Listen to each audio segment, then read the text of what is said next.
So welcome, everyone. Hello, Octavia, Holger, Malcolm. Hello, Malcolm. Isa, nice to see you, Isa. ¿Cómo está? Hello, George, Richard. Hello, Esther, John. Hello, Marga and Eden. Beautiful to see you both. Adrienne, hello, Adrienne. Jenny, Amna, and Holly. So just a couple of words that I will be muting everybody. Actually, everybody is muted for the first part of this meeting. And then later on, you're welcome to turn on your audio to speak. And of course, your video. It'd be lovely to see you. So we'll just start with a brief meditation. So if you could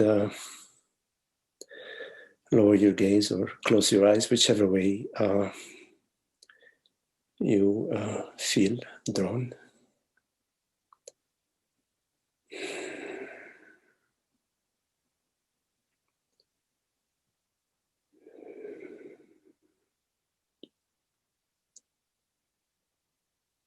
And welcome your experience,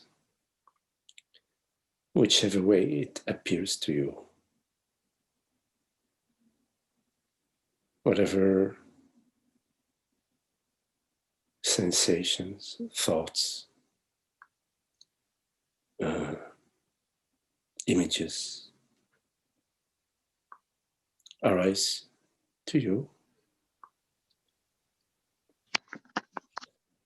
simply welcome without any need to fix anything, to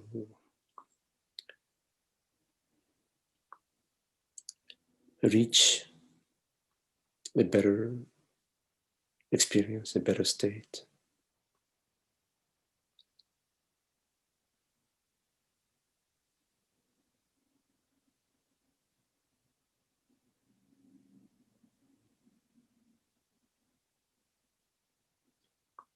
Allowing things to be. And resting, sort of find that resting space where there is nothing you need to do.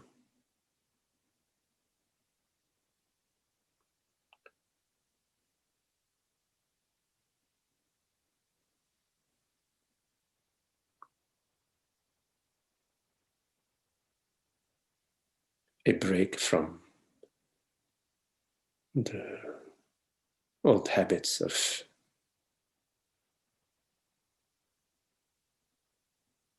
pursuing and seeking and correcting and avoiding. Just a break from all of that.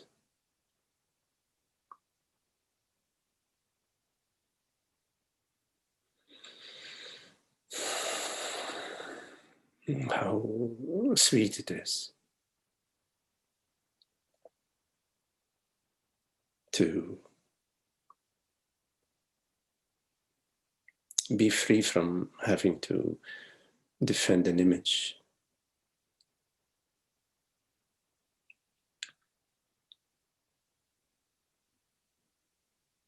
to put somebody else down,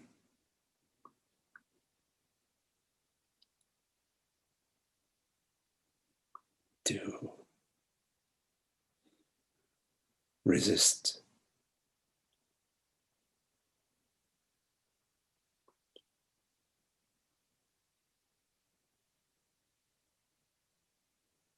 What a wonder it is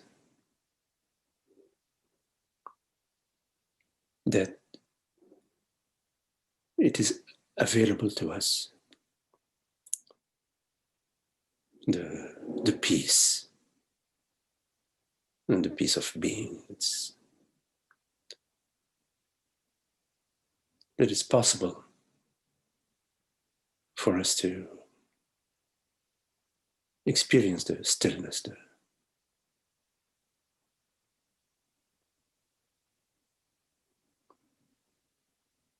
the peace, the love, the beauty. And that is not via any effort, rather it's a sort of a relaxing, a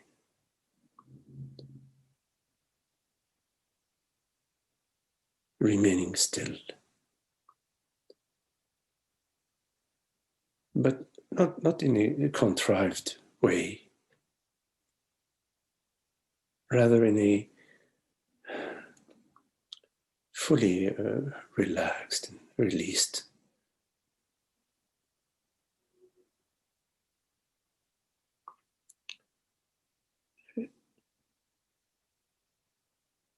It's more of a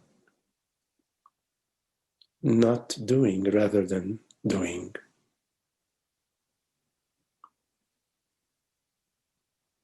Because the doing is usually seeking something, getting something, avoiding something. While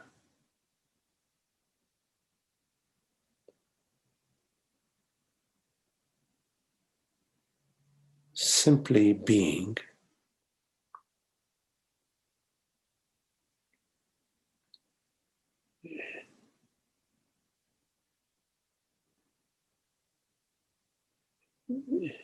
in and as being, there is no one doing anything.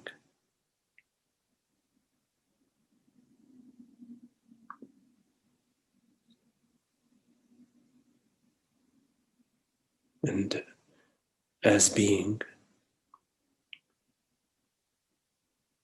there isn't a separate me and a separate you. Rather, we are one as being.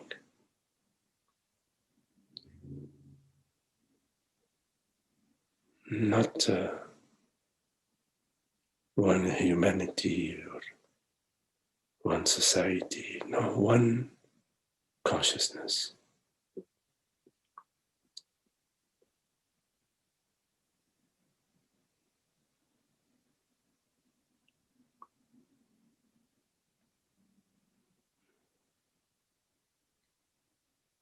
It's right there for us to savor, to recognize, to acknowledge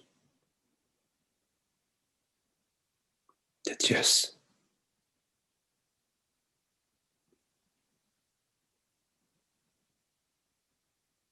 the peace of being is real.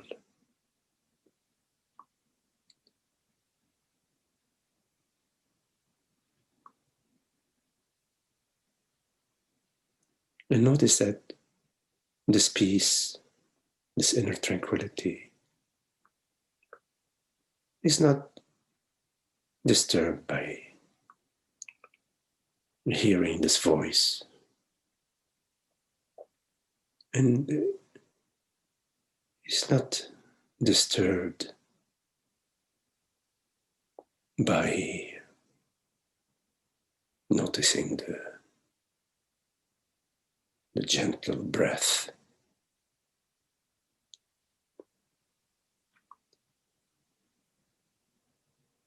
And it's not disturbed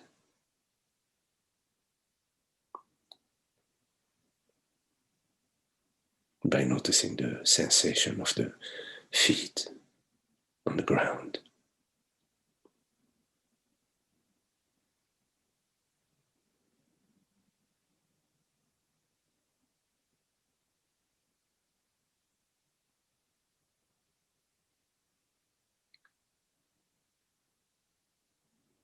And whenever a thought arises that may say, it shouldn't be this way. He or she shouldn't do this or that.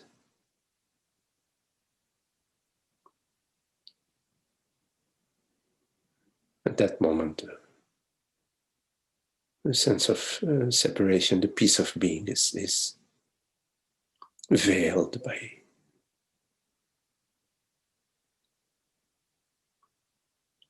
the dualistic engagement in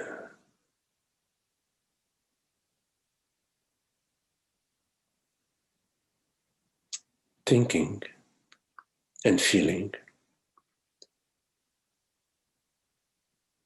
as a separate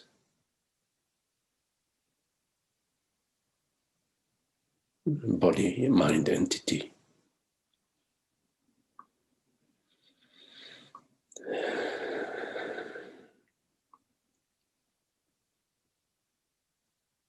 And it is available to us to notice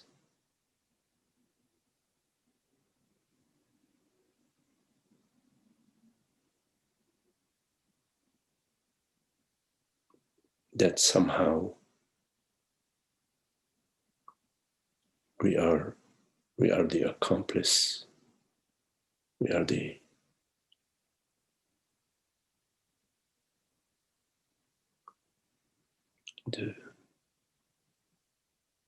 perpetrator. We say yes to the thought that appears to us that says things should not be this way. We say yes. When we say yes, yes, things should not be this way. My father, my mother, my partner, my boss, my friends should not be this way. The world should not be this way. The world situation should not be this way. When we say yes to that, because we have to say yes to that, when we say yes to that moment, it's on board.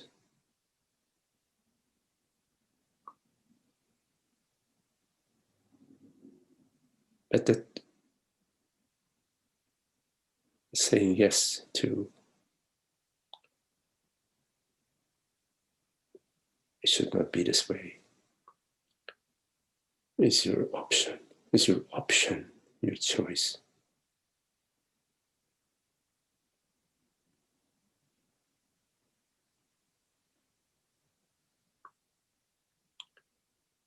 Why is my life going on the way it's going on?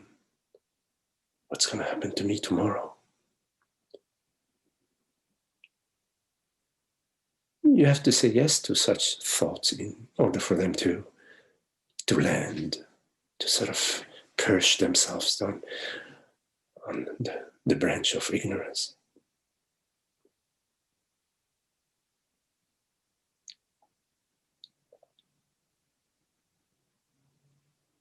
But there is the option of consciousness to remain as it is, like the wide open sky, like the transparency of presence.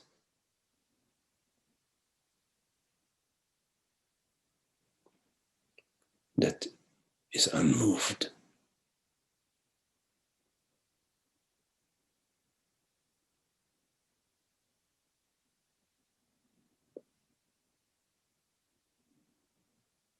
That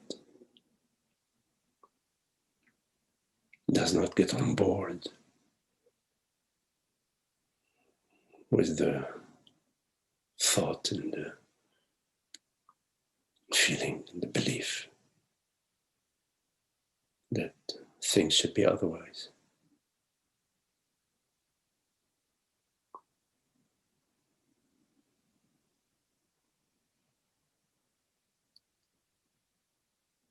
Is it possible to remain unmoved, untouched, in the midst of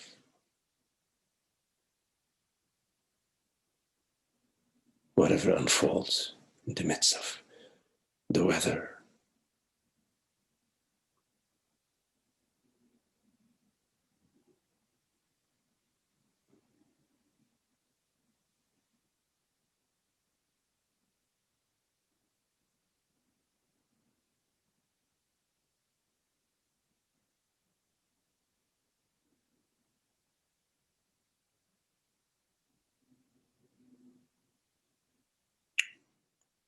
It is when you say yes to the thought that he or she should not talk to me this way,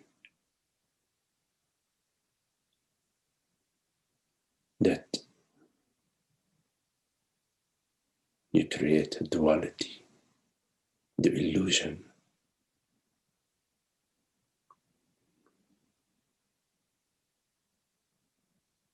the impression that there is an internal self and an external self, that there are numerous selves, while all along consciousness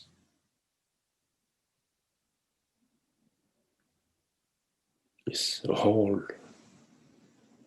undivided and indivisible.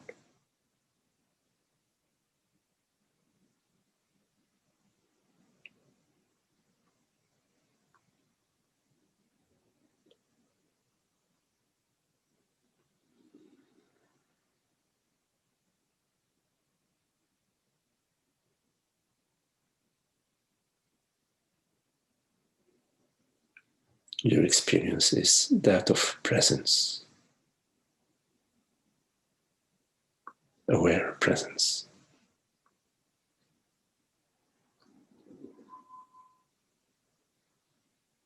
Your entire experience is the eternal now, the eternity of being, the eternity of consciousness, of awareness.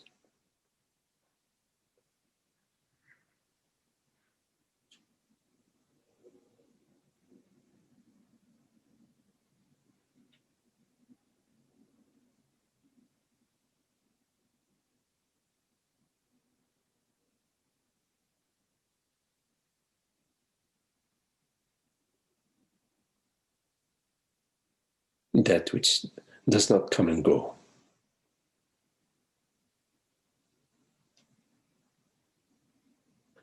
That which is and knows it is, and knows that it knows.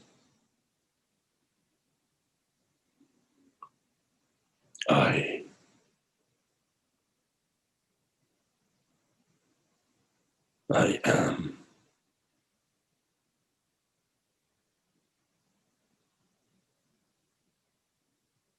this borderless, aware presence.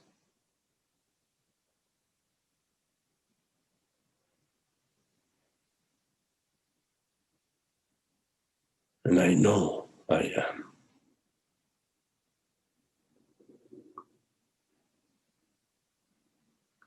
This borderless knowingness.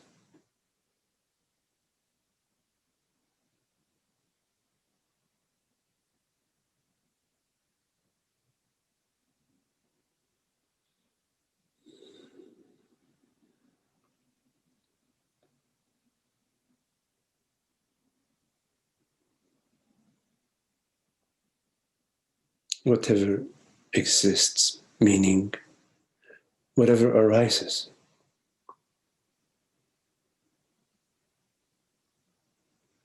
In other words, thoughts,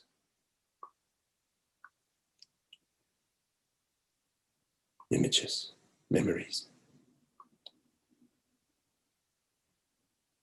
sensations.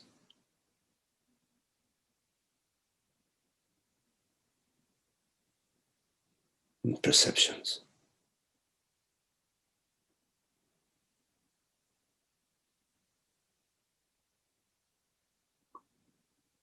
Arise out of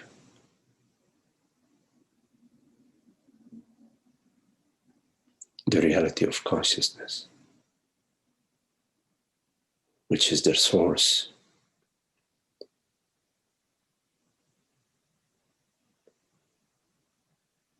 It is the reality of consciousness.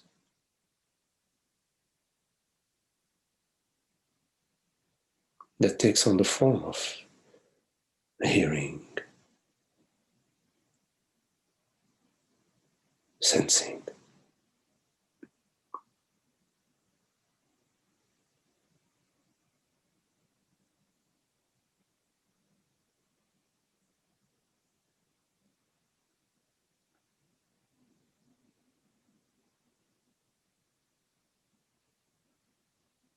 without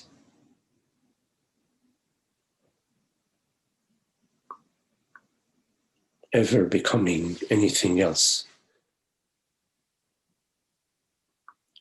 but what it is, the reality of consciousness, the absoluteness of I, the absoluteness, irrevocable truth of I am, this borderless aware presence, beyond any doubt.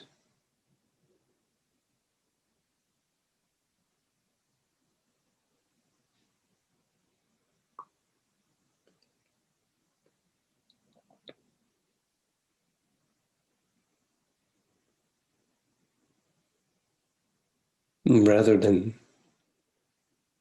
getting on board of the ship which appears and disappears like a mirage,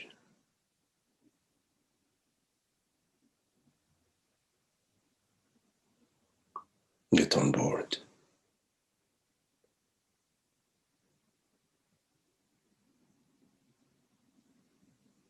The ship that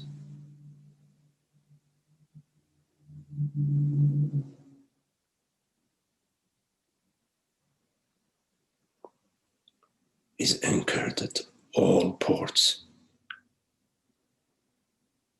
The ship that is sailing all seas and oceans.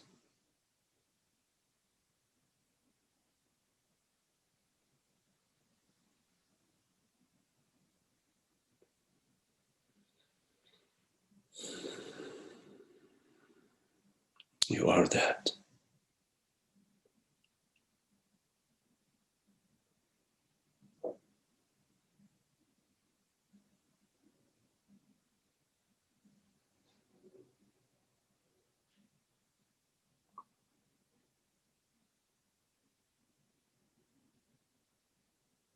You are being called.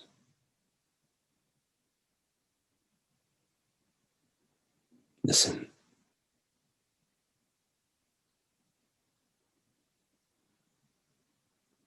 Follow the calling.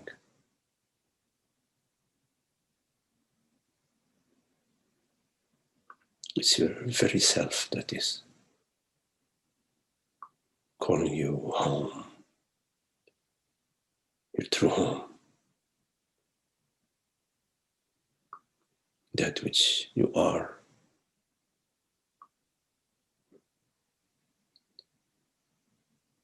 This silent, still,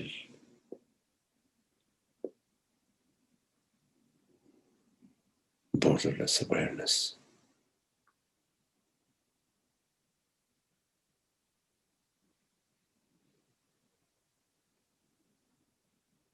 Impersonal, eternal, and infinite.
Okay, so if you have any questions, you're welcome to unmute your mic and can turn on your video if you care to, and we can explore together.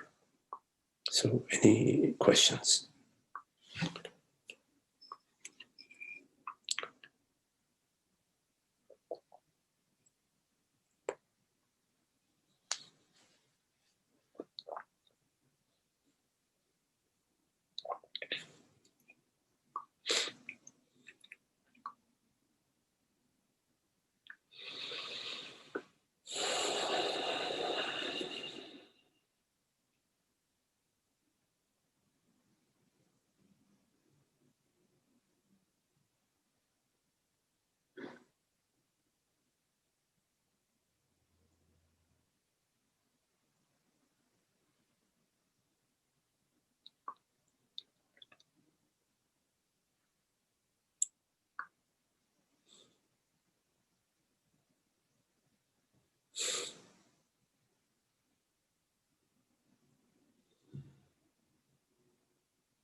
Any questions? Hello, Holger. I feel this deep peace inside of myself, and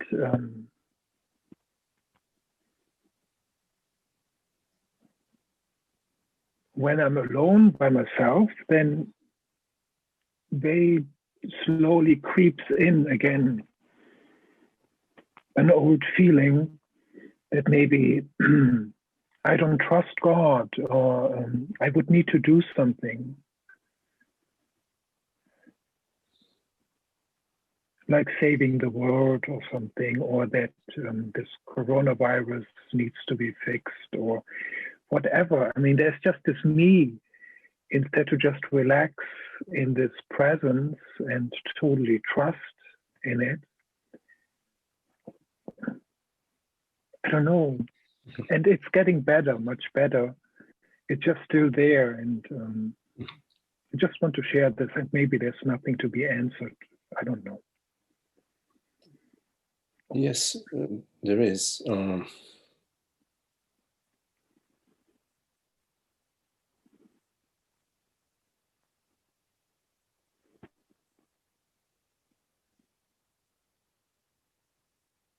So we have the capacity to develop the skill of discrimination. The doorbell rings. We open the door.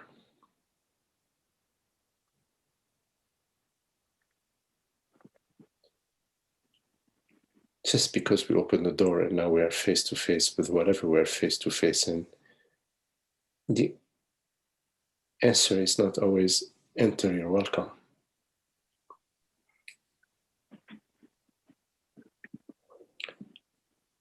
So there are certain thoughts that may appear to you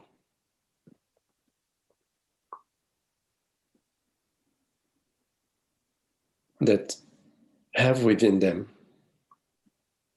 the hidden assumption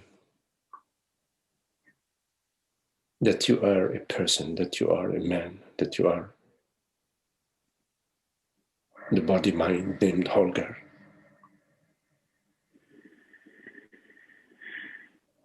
And thoughts that carry within them that hidden assumption,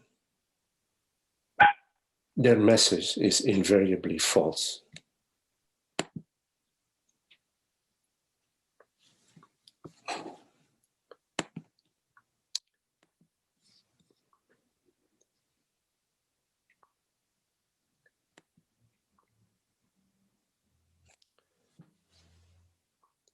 So the capacity to recognize whether the thought that's arising to you is coming from a true messenger or a false messenger.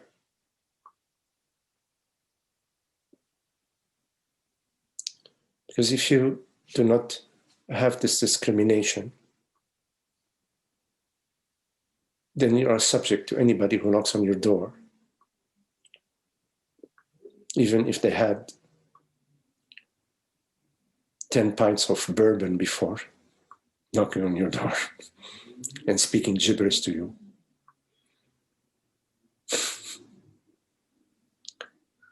You can recognize within yourself also whether the message that's coming to you is a message that resonates in a happy way, in a joyful way, in an enthusiastic way within you. Yes, I'd love to do that. I'd love to save the world. I just feel that that's what I want to do. It's a joyful thought. Save the world, and go ahead and save the world. Because it's what you want to do. It's exciting you. So if there are hardships along the way, and there will be some, by the way, if you're trying to save the world, you don't mind, it's okay, it's like, it may arise to you that you want to become a triathlon athlete. It's just sort of comes to you that it's not so you have a better image and people love you, and no, it's just out of playfulness. I mean, yes, you wake up and you run. I don't know what triathlon athletes do. You run, you swim, you jump, you bicycle, whatever you do it. You make choices. You make some sacrifices. You may wake up 5 a.m. to jog. You may alter your schedule. But it's coming from happiness. It's not like, oh my God, what are you doing with your life? Your life is meaningless. You've got to give meaning to your life. Go ahead and save the world. Don't you see this world is in bad shape? And here you are, just, hanging out in your couch and you're becoming couch potato. Go ahead and go save the world. You do something with your life. That's it's like, leave me alone. I'm okay being a couch potato. I'm having fun being a couch potato. Leave me alone. So we have that capacity of discrimination, which, of course, we need to utilize it. Yes? Yes? Yes? So we do that, yeah? We ponder, say, okay, is this happy? Is this joyful? Is this something that I really resonates for me out of freedom? Maybe I want to win the Olympics. Okay, it's nothing wrong with that. That's what I want to do. I want to become a big star. Why not? I feel like it. I feel like this is what I want to do. It's not like I'm lacking, and when I become a big star, then I will be somebody. No, I'm fine as I am. But somehow, I love the stardom and the championship and the racing and becoming recognized. And it's okay. Go ahead. As long as it's not coming from a sense of lack, and it's not trying to fill that lack. Because no matter how hard you try to fill the lack, you will not succeed. Because the assumption that you are a separate self, meaning lacking, incomplete, is a false assumption. And you're trying to cure a false assumption. It's like you're trying to find a better costume for Santa Claus because his costume is old, it's 120 years old, and it's time so you're searching for the right costume for Santa Claus. The assumption that I am this person, this son, this daughter, this teacher, this parent, this assumption that that's what I am is a false assumption. Yes, there is parenthood. Yes, there is I think somebody talked about yesterday. Yes, George was talking about malehood or femalehood at the body-mind level. Yes, there is all of that. But that's not what I am. I refers to the reality of consciousness from our direct experience. I is that which perceives, the reality that perceives, that is and perceives, that is and knows that it is.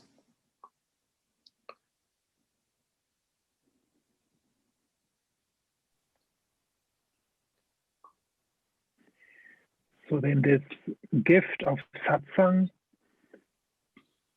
is just given to me freely, and it's not with any second thought that it needs to be shared with other people, or I just let it unfold by itself. Yes, the thought may arise. We don't know. We don't know. You want to share, and you may share. Of course, sharing is always there is an open hand on the other side, and there is an open hand here. So it's a shared openness. So the sharing is a shared openness. Yes, so there is an openness, and it may arise that I'd like to share, and we never know, because the sharing isn't the thought, the availability, the interest in sharing may be there, and the opportunity to share may not, or suddenly may arise. We don't know. You see, whichever way it takes. But the important thing about sharing is where we are sharing from, and what is it that is sharing? What is it that is sharing? What is the source of our sharing? What is it that's speaking? Is it coming from it? Some thoughts and images and feelings and beliefs, or is it coming,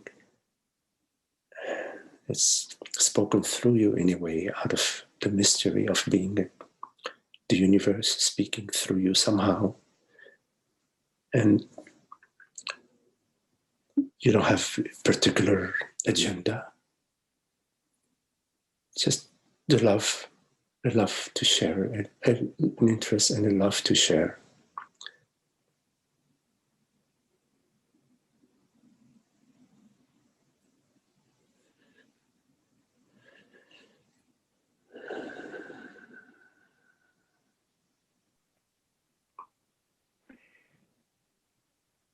So then at one point, maybe it's just still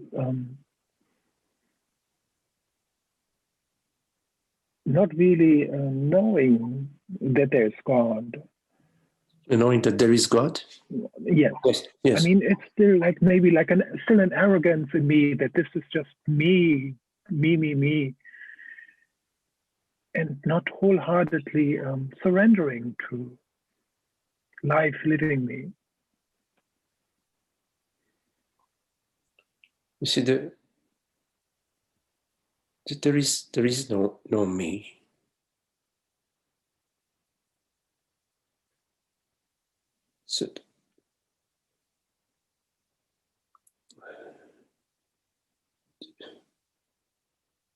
So the me is just a current thought and a belief, believing that yes, consciousness is some sort of personal thing, entity, personal ego, personal me. But a second later, you're thirsty, and you just making a smoothie, and 10 minutes later, you're talking with a friend about somebody calls you, and half hour later you're back to the thought of me. Was I good? Am I good? Do they love me? And 15 minutes later you realize, wow, this beautiful day, let me go bicycling, there isn't, and in fact, in me too, that we can really have a conversation about. And yes, the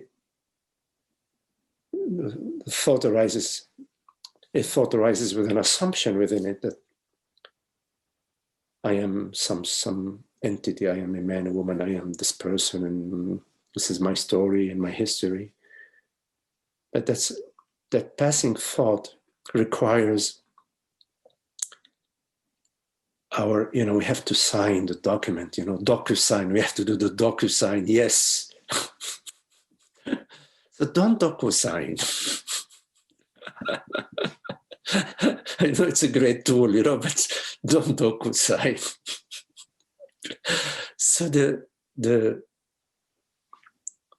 so there isn't, like, as you say, me.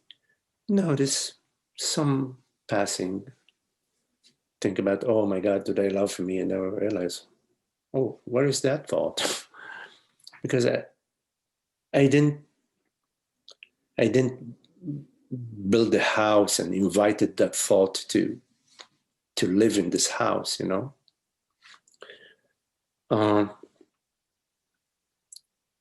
everything you experience, including the thought that refers to ignorance, that I am a good father, a bad father, whatever.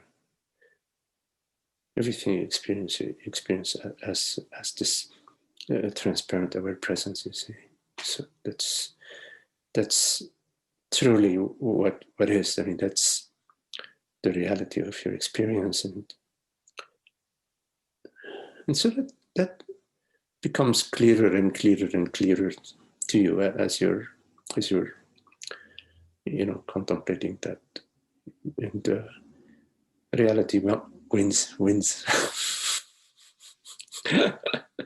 Truth wins. That's the beauty of, and the simplicity of God, of truth.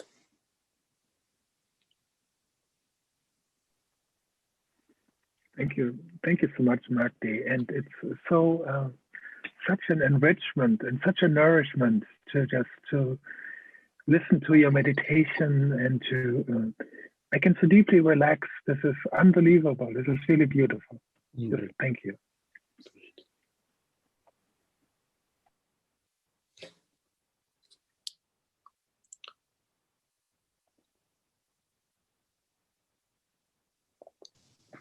Any questions? Hi, Magdi. Hello, Anna.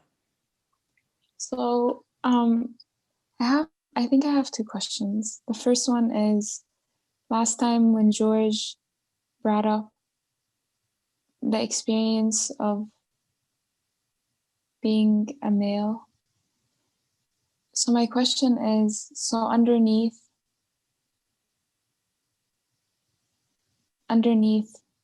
this costume, we're all the same. We're all the one reality. Absolutely. Yes, absolutely. And yes. And it's the same with objects and everything, right? You have to be careful here.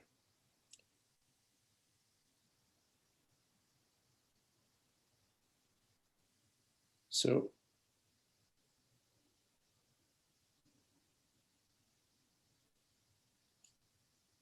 there is an image of the body mind. There is the body mind, and there are images and images of I. It's an image of I.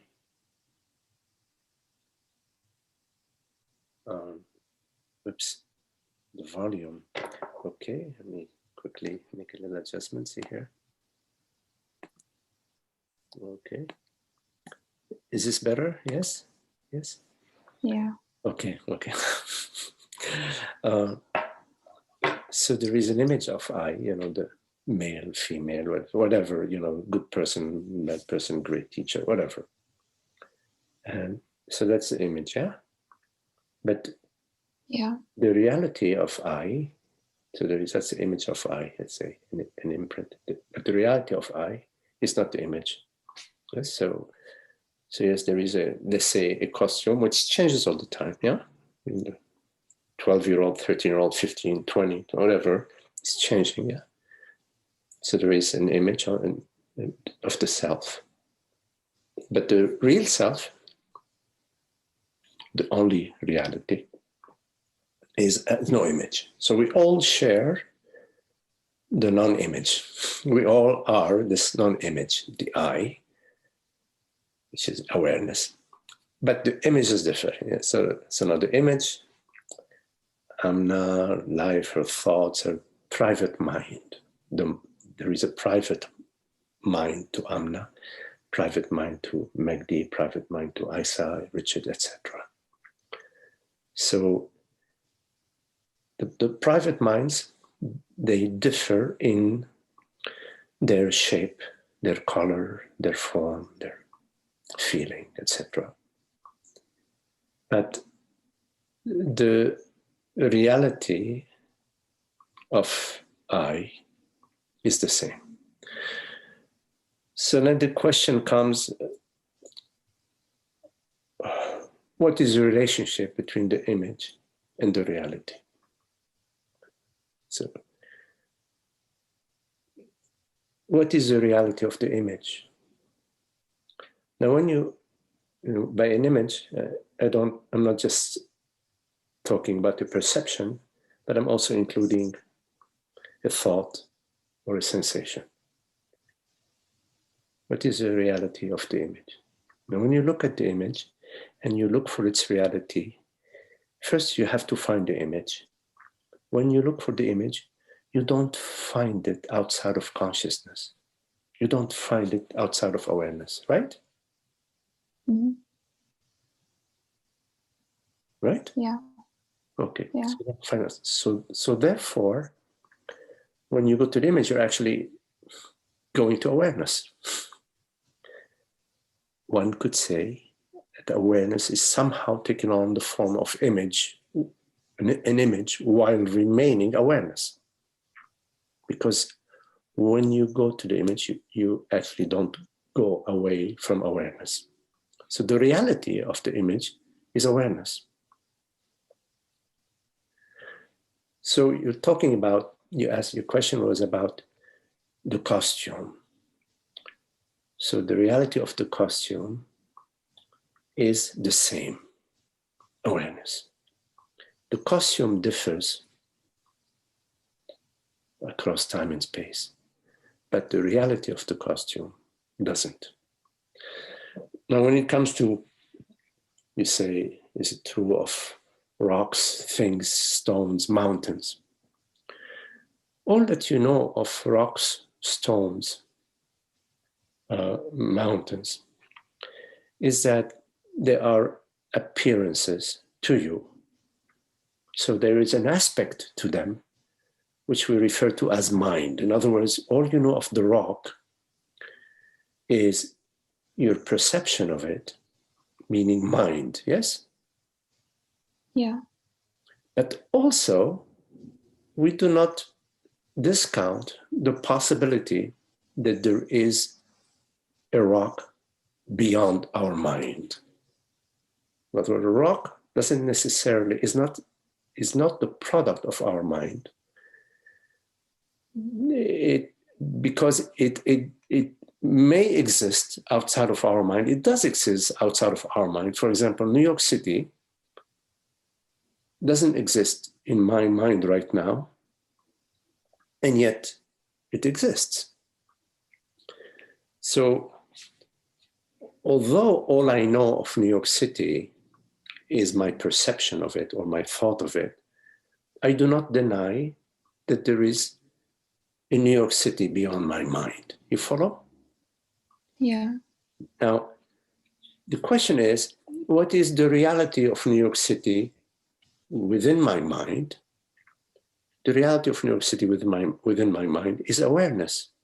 Because when I go to the image or the thought of New York City, I go to awareness, yes? I don't know if I understand that. When you go to an image, let's say you hold an image right now of your cousin. Okay, you have an image of your cousin. Yes? Yeah. Where is that? Where is that image? I don't know. Well, it is, when you know the image, when you're perceiving the image and the perception are one. Because you're perceiving the image. Yes, you're perceiving the image. Yeah. The image isn't out there. It is made out of the perception itself. Are you following or not? Yeah. So the image exists within your knowingness. Yeah. Meaning within awareness. Yes? Mm-hmm. So one could say that awareness is taking on the form of an image, of the image of your cousin right now. Whenever the image is arising.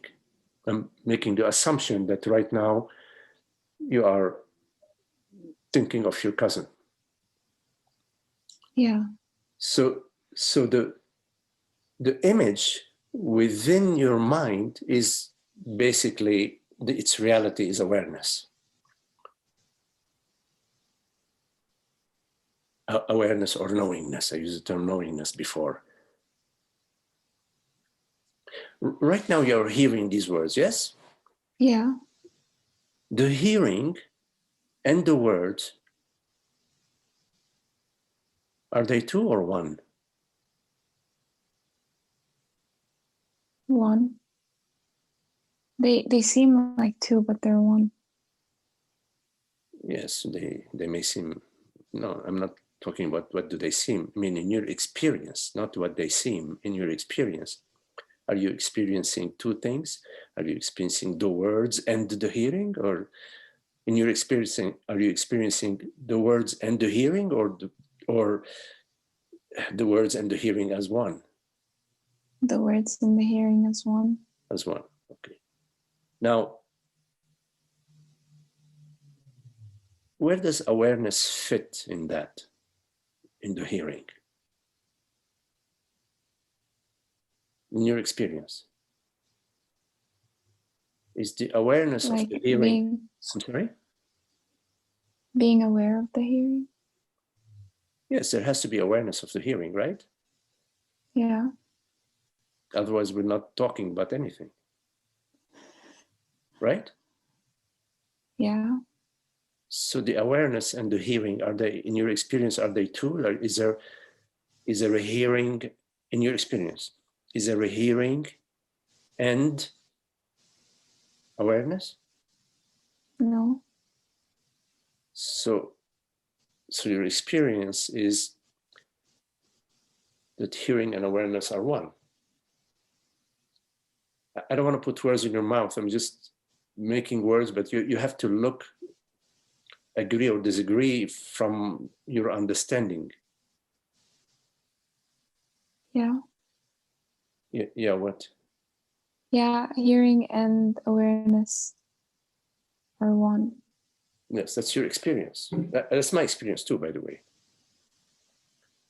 So that's why I make a jump. I say that the reality of the hearing is awareness, or the reality of objects are awareness. Yes. So in my experience of New York City, there are two aspects. There is my experience of New York City as an image, for example, because I'm not in New York City now. So it's an experience of awareness taken on the form of an image, yes? Yeah. Now, I do not deny that there is a New York City out there, wherever out there is. But what is the reality of New York City? Because if we're not talking about the reality of New York City, then we're talking about Santa Claus's castle, right? So we're talking about the reality of New York City. What is the reality of New York City? Like the awareness of it? It has to be awareness or consciousness. Why? Because in our experience, we have determined from our experience, not a philosophical treatise, that the reality of our experience is awareness, that there is, it's the undeniability, that which is absolute in our experience is awareness.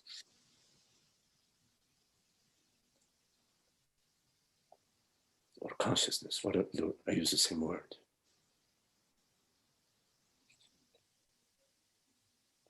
We have to come to clarity about that, because if we don't come to clarity about that, we cannot proceed. That which is real in our experience is awareness, consciousness.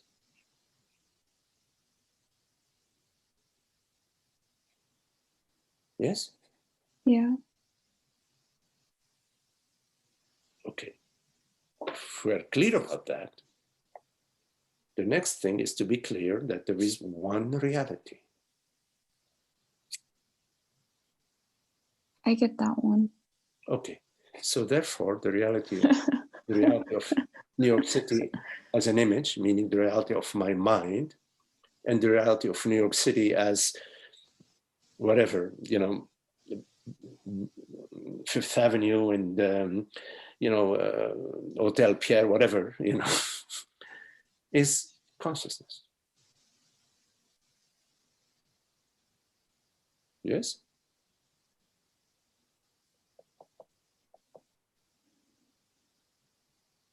Is there another way to say the reality of?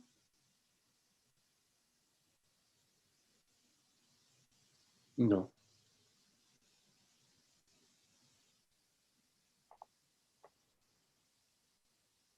That which is undeniable, that which is absolute in your experience, that which is absolute beyond your experience, because your experience could be a dream experience. There is something that is. We have to start with the clarity that there is something rather than nothing. If you do not get on board that there is something rather than nothing, this conversation is moot, because then you are at the conclusion that there is nothing, and therefore there is nothing to talk about. Okay, so there is something rather than nothing. Yes, there is something rather than nothing. I mean, whatever that is, there is something rather than nothing. And there's something that is absolute. There is a reality, one reality to whatever it is that's going on, whatever is, and that something rather than nothing. We agree. I call it consciousness because it is a term that relates to our experience. In our experience, we know that we are, and we know that we are perceiving, we know that we are experiencing, we know that we know. We don't know that the computer is actually real, because it could be that 50 years ago, somebody hit me on the head, and now I'm having a comatose experience. But even though this could be a comatose experience, the reality is not comatosed. The experience is comatosed, but not reality. Not that which is absolute, not that something rather than nothing. Okay. So coming back to your question about, okay, the costume. So there are different costumes, but behind the costume, it's all the same. Yes. Also, what about the world? What about the rocks? What about the mountains? What about New York City? From our conversation, from our contemplation, New York City, the rocks, the world, whatever exists independent of mind.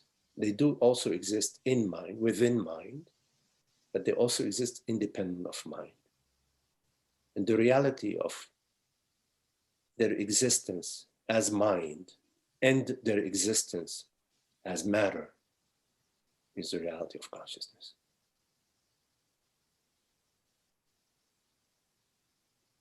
So both the realist and the idealist positions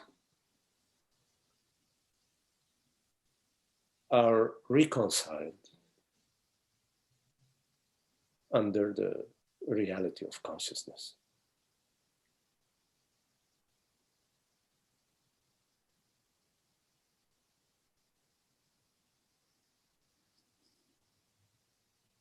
Last time also you used the analogy of like the person being Santa Claus.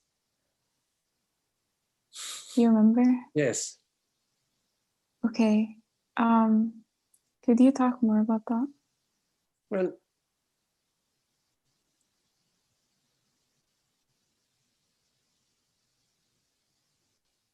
as consciousness, we have tremendous creativity. Like the dreamer at night, you dream infinite mind dreams. So the creativity of the dreamer as a metaphor, the creativity of consciousness is infinite. So consciousness creates infinite minds and infinite worlds and infinite universes way beyond the human mind. The human mind is just a speck of dust compared to the infinite creativity of consciousness. But here we are in the human vortex. And in this human vortex, we experience ourselves as somebody in time and space, a partner, a friend, a father, a sister, a daughter, a person, whatever whatever, is infinite possibilities, but we imagine ourselves to be this somebody. And we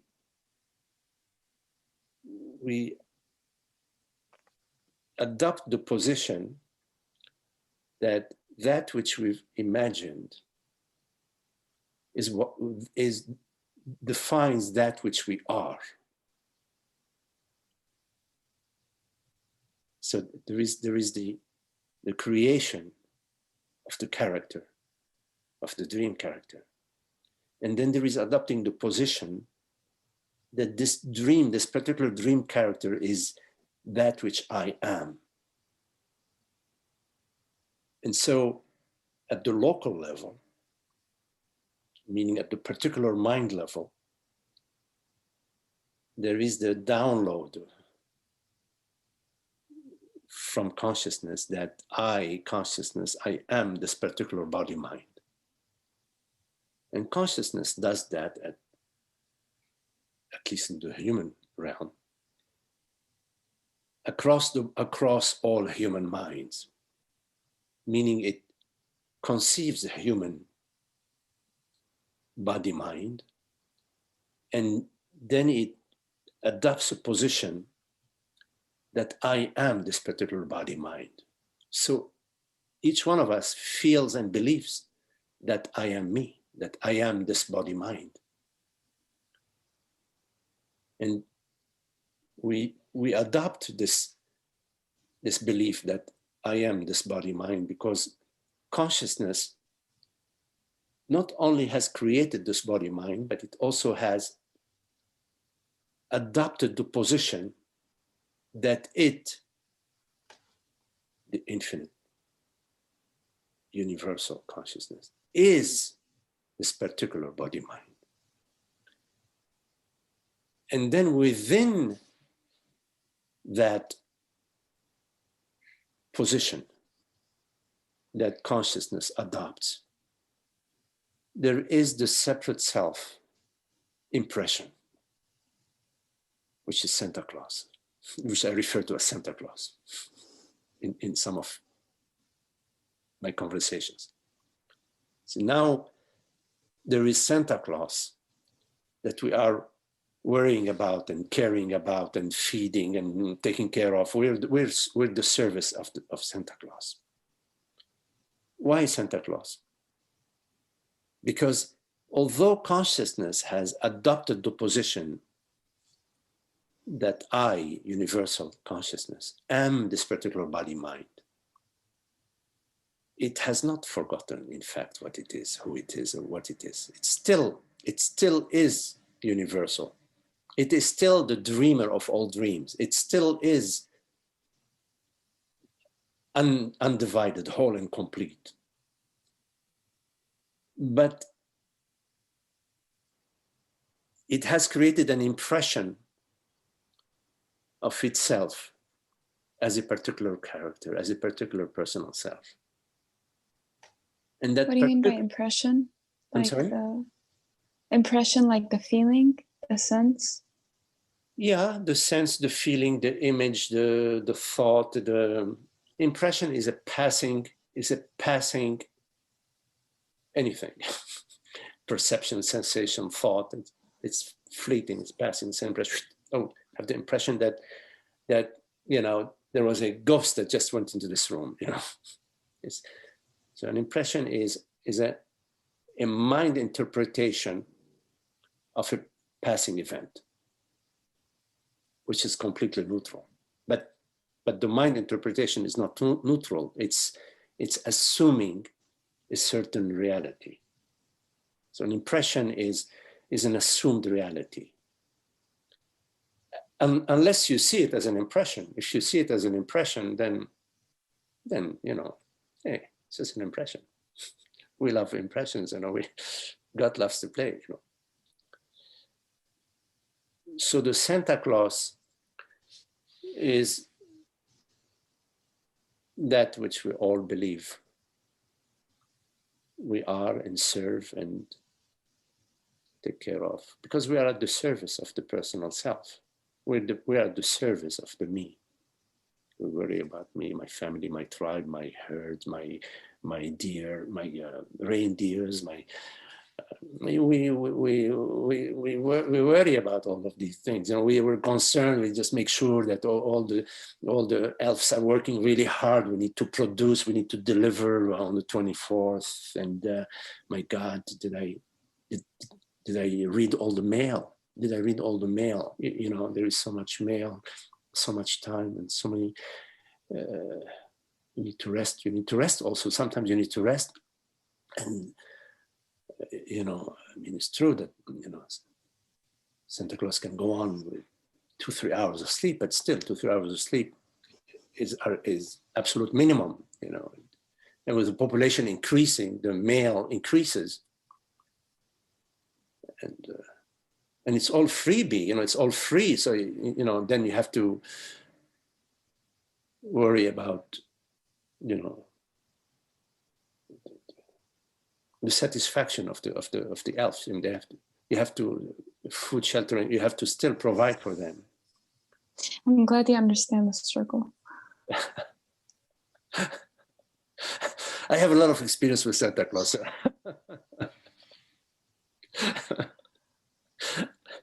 I've been at the service for a long time, you know.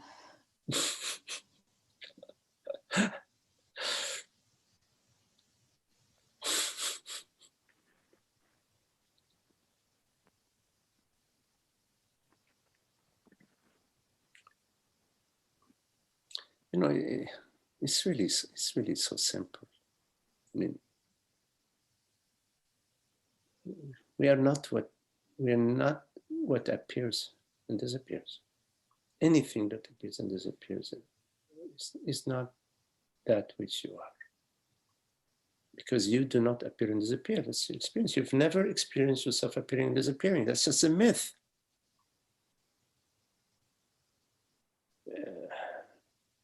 But once you accept it, then it's really hard to argue, because you accepted it, and you accepted. What can I say? You have to be open to the possibility that that you're adopting a model blindfolded on blind faith, with blind faith, something like that.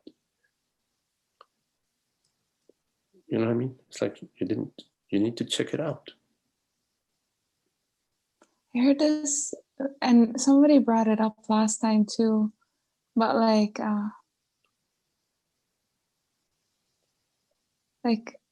Rupert Spera using the analogy of king, I don't remember king who, and the like actual person. King So Lear, like King Lear. yeah. And So I'm not like like the character King. What is it? King who? King Lear. Or Santa Claus, and then consciousness. Right. So I think the metaphor that Rupert uses is that you are an actor that plays the role of King Lear, and when you're playing the role of King Lear, then you're experiencing King Lear's mind, and at that moment you forget that you are Amna, that you are the actor, and that in a way it's necessary to be a good performer. But sooner or later, the play is over, you see. But if you live your whole life, even when you get off the stage and you still believe you are King Lear, John is saying, John Smith, yes, John Smith and King Lear. Thank you, John. Yes, John Smith would be the actor. So if when you leave the stage, John Smith still believes he is King Lear, when he goes home to his wife and his two twins, he doesn't recognize them. They don't recognize him. John Smith is consciousness, and King. Yes, and King Lear is the Amna character. So consciousness, at least that's, I think, it's better I don't talk about other, Rupert's teaching. He can speak to his own teaching himself. He does, actually. You can go on his YouTube, but since it was brought up, consciousness via a particular body-mind experiences California here, and experiences other experiences via particular body minds. And in order to experience California, it needs to forget that it's consciousness. I believe this is, at least I shouldn't be speaking, but somebody else is teaching. Let me put it my way, that it is available to each one of us to experience a particular body mind without ignoring that I doesn't refer to a body mind that appears to you. That I is not a body mind or a beautiful dress or a beautiful drug experience, or I doesn't refer to any of that. It's available to each one of us to experience the joy of life, the challenges of life, the difficulties of life, the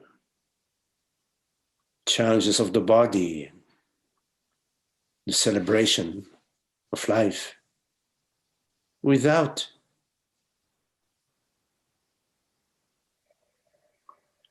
being blind to what I truly means and is.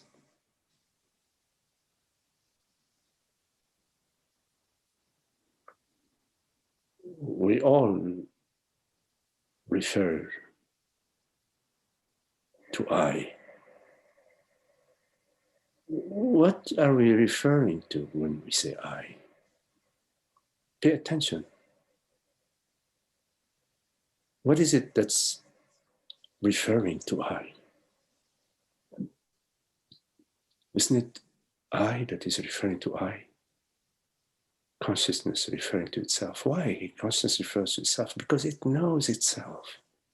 It knows itself. What else would know consciousness besides consciousness? You think your grandmother dream, when she's 98 or 112 and she's going out in Gaga land, she knows, only consciousness knows consciousness. Because consciousness is knowing. That's so clear.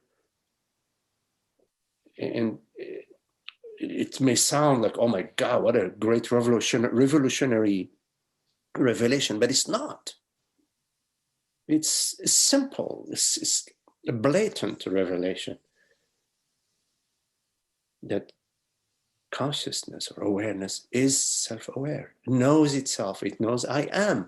When you say I am, what is that saying I am?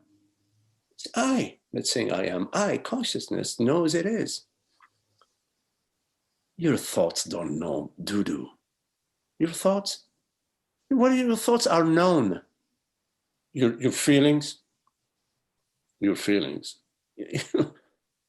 like a dime a dozen. A dime a dozen. You have a couple of drinks of tequila and your feelings will change. Or you're feeling good, well, knock your toe in the corner of this table here, and all your lovely feelings are out the window for the next 4 minutes. That actually happened yesterday. I was so happy when I bumped into the door.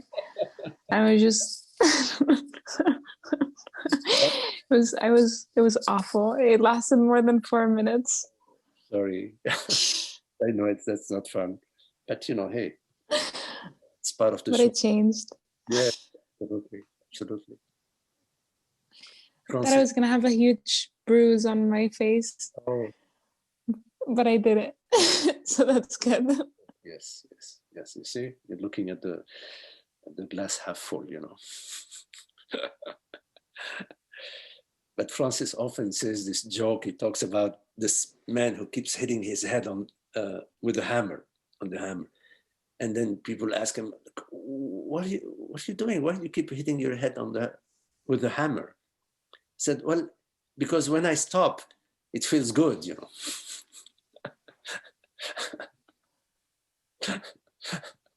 Okay.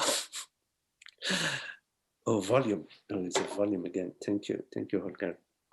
I figured this volume. Oh, yes, you're right. It's just, okay, it should be better now. Yes? Is it better? Yeah, it is. Okay, thank you. Yes, okay. I don't know where we went with your question. But yes, Holger. But consciousness is effortless and indestructible. Yes, absolutely, because it is non-phenomenal, you see. The body-mind is a phenomenal, meaning it's a manifestation. And so it's in the realm of form, in the realm of relationships, in the realm of the relativity. So effort is required at some time at that level.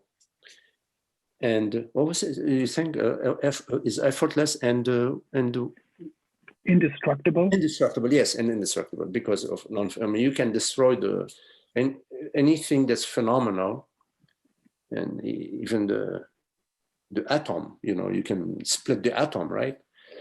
But consciousness, yes, is indestructible. It's beyond that realm of all the phenomenal rules that apply in the phenomenal realm. None of them applies to consciousness. But then isn't it like a total arrogance when my person here, my idea, my separate self has this idea, even this attitude, like God would need a helper? Yes. Oh, yes. I mean, what a nonsense. Absolutely. Absolutely. Absolutely. Yes. The belief in two powers, in a personal power and a divine power, is complete arrogance. Complete arrogance. It's said in the scriptures, the Father and I are one. It's not like I am the Son and the Father is a Father. No, the Son and the Father are one. Yes, that I and the Father are one. There is no arrogance in that. It's not like, oh, I am equal to the Father. No, we're one. One. It's not two. Non-duality. Yes, there is arrogance, but what the other side of arrogance is fear. Is the at any time your arrogance can come and knock you so down, so down.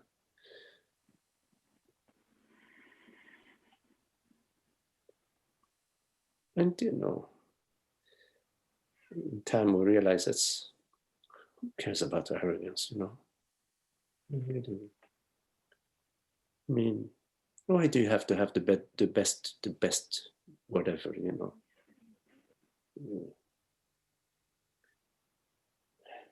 Imagine everybody wants to be on the top. If you go Mount Everest, I think you cannot fit more than 6 people.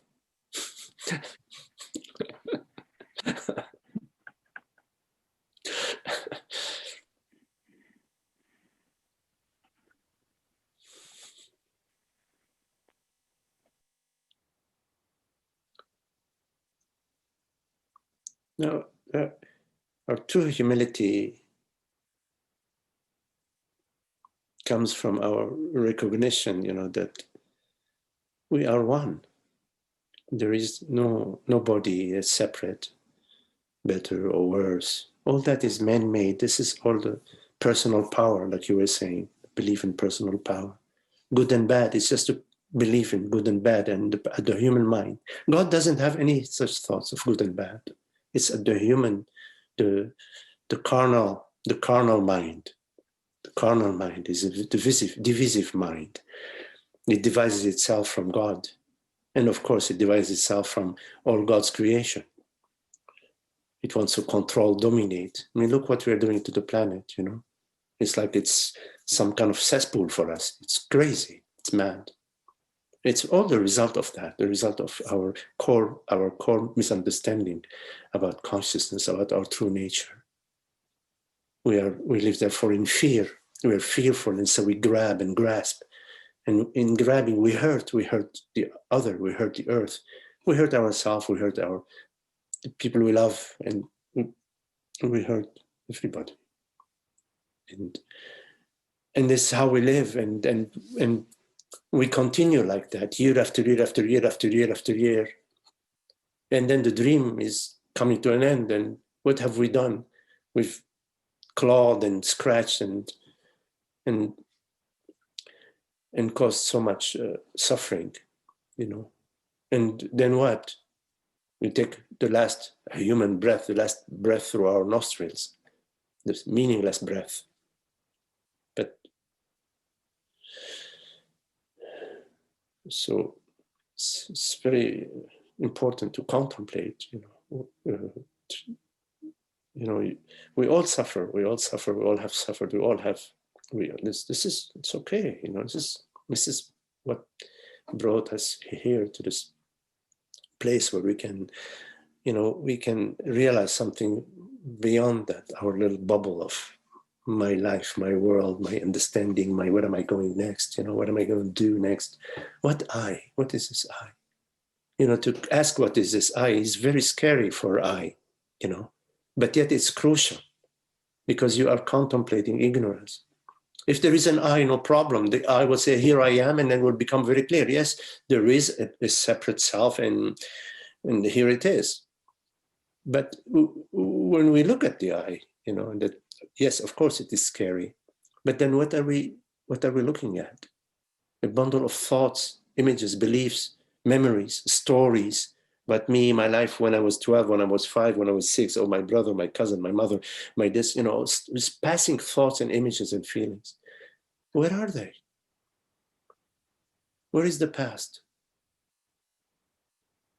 Am I some bundle of files, past files that have been condensed, and now we put them on a little chip, you know, because before it was 5,000 pages, and now then the computer was able to put them on 20 pages. Now on a little tiny chip, you can even find a page, and there is room for another 500 years, you know, on that chip, or 5,000 years. Is this what I am? Is this what I am?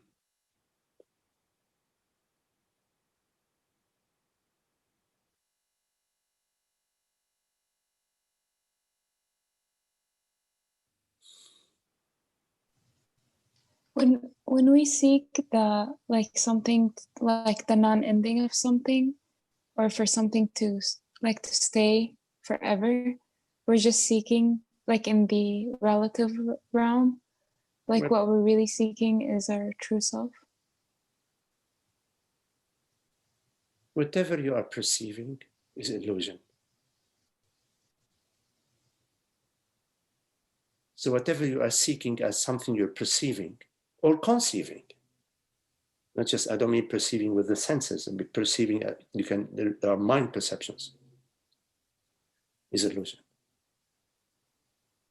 That which you are, you do not perceive. That which you are is not illusion. It's the reality of consciousness. Anything that you are seeking as something you're perceiving is illusion. Now, what does that mean? Like, what do you mean by illusion? Illusion meaning when you get it's not absolutely real. It's not real. There is no absoluteness to reality. There is real or not. If it's real, then it's absolute. There is no such thing as absolutely real, because what would it be for something to be non-absolutely real? But that's just a side comment. Illusion means something that seems to be. It appears to be as something, but when you realize when you realize what it is, it's not what it seemed to be. Like a mirage, for example, the illusion of a mirage. You know, in the desert, you see an oasis. It's an illusion, because in fact, it's not an oasis. It's just dancing molecules of heat or sunshine bouncing off the desert sand.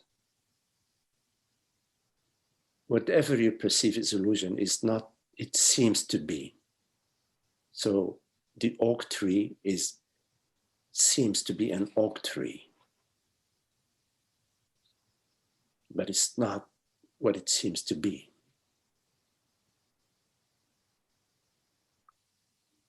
The oak tree, if you can look at it, is, let's say, is actually perception. As a model, we could say the perception is bouncing molecules of light and certain wavelengths of light that are hitting your retina, and they're forming a certain photosynthetic, some image on your retina, and some nerve conductivity. There are certain electrical conductivity via the optical nerve, and certain synaptic activities within the gray mass called a certain part of the brain. And then there is an image. Then there is the oak tree, and plus there is also the other part of the brain that's doing other activities, naming and translating and creating an English word, saying, oh, it's an oak tree, and then presenting a sound. I see an oak tree. so which part of the what I just described to you, which is very simplistic in terms of what's really going on, is so much more complex, but I don't know the complexity in English, so I cannot speak of it. What part of this experience is the octree? Plus, I mean, I'm just being so simplistic. We could add to it that 50 billion years ago, there was a galactic, two galaxies interacted, and emitted a field of radiation that bounced across the universe and traveled through our planet, our planetary system, and infested our planet with certain electromagnetic field that over billions of years were connected to that octree.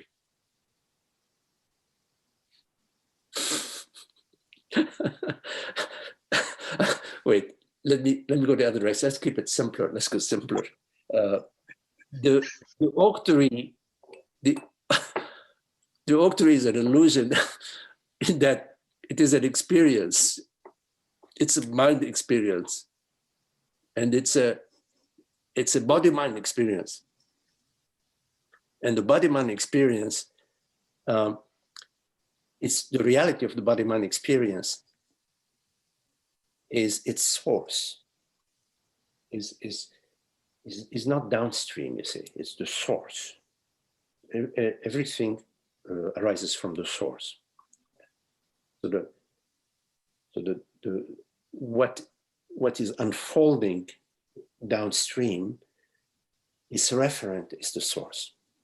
And in fact, that which also is found not just at the source, but is also found at the manifestation, meaning at the level of the experience, at the level of the perception, there is awareness. And at the source, meaning before the octree, there is awareness. So there is awareness at the manifestation, meaning at the perception level, because what would be perception without awareness? And there is also awareness before the octree even arose. Before the octree, during the octree, and after the octree, awareness is. So it's kind of like a projector light that projects different images. Yes, it projects all images from itself to itself. Yes, that's a good metaphor. Yes. And so like the question. Sorry, go ahead. And you are the conceiver of the image, the projector of the image, the perceiver of the image. Did I say that? The perceiver of the image. And you still are in the absence of the image.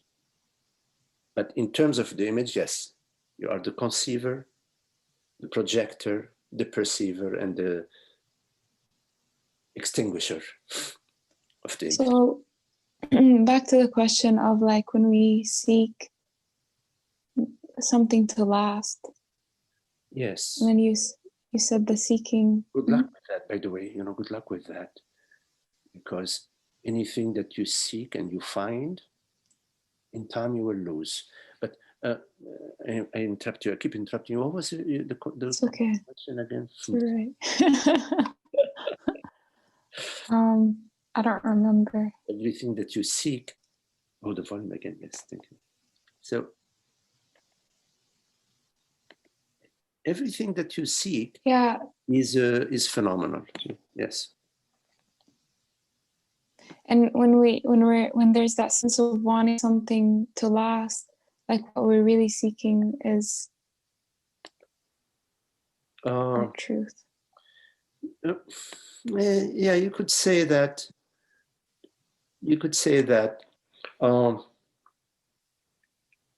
at the core of your seeking, you are seeking peace and happiness.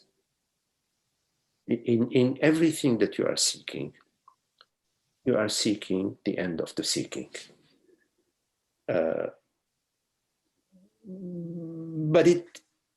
But until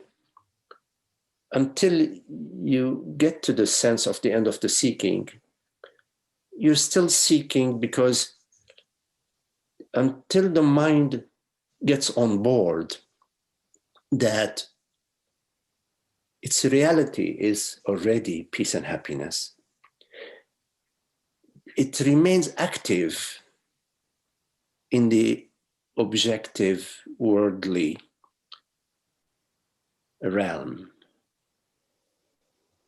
So, but via our understanding, the mind gets on board that,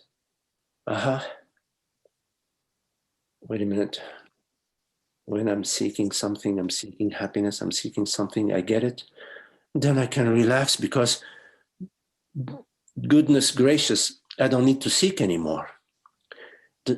Slowly the mind gets on board. Oh, wait a minute, maybe I can just lay down and play that right now. I don't need to catch that bone and lay down and play that. Maybe I can play that right now. Maybe I don't need to chase the bone, because it's so exhausting to chase the bone. I keep having an image of like Santa Claus, a projected image running after the cookies, a projected like a... Yeah. Right. Yes, right. He's gonna go get all these cookies, all these cookies that are waiting for him by the fireplace.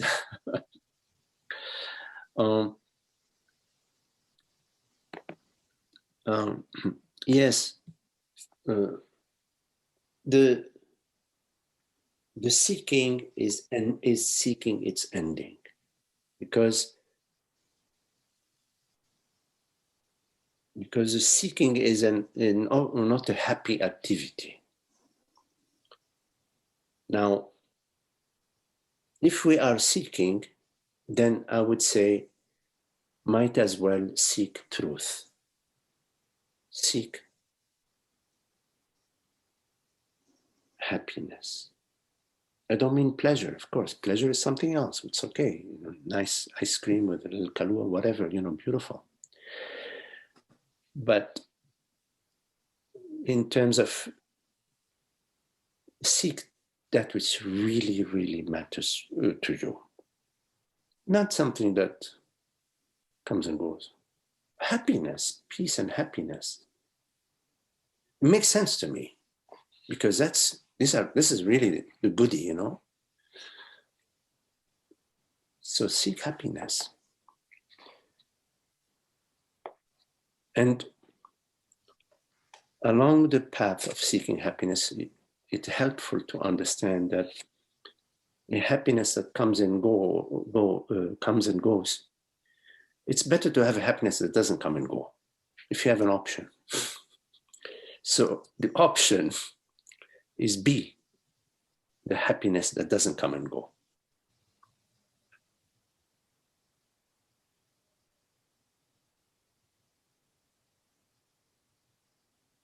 Thank you. Okay. Now.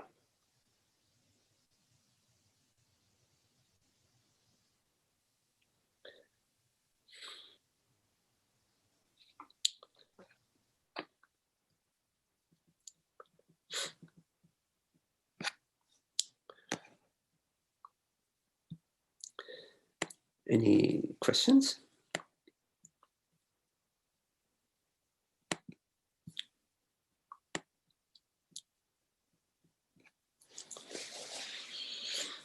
Mm.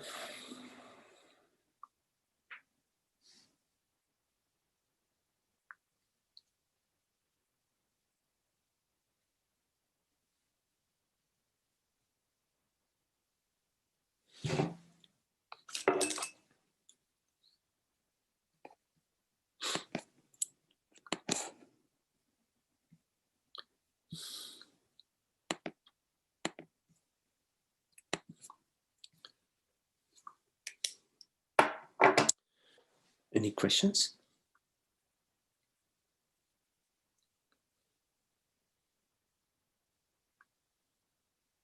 Okay, so yes, 3:47. Okay, well, very lovely to be with you all. Holger, okay, and Amna, Malcolm, Isa, Esther,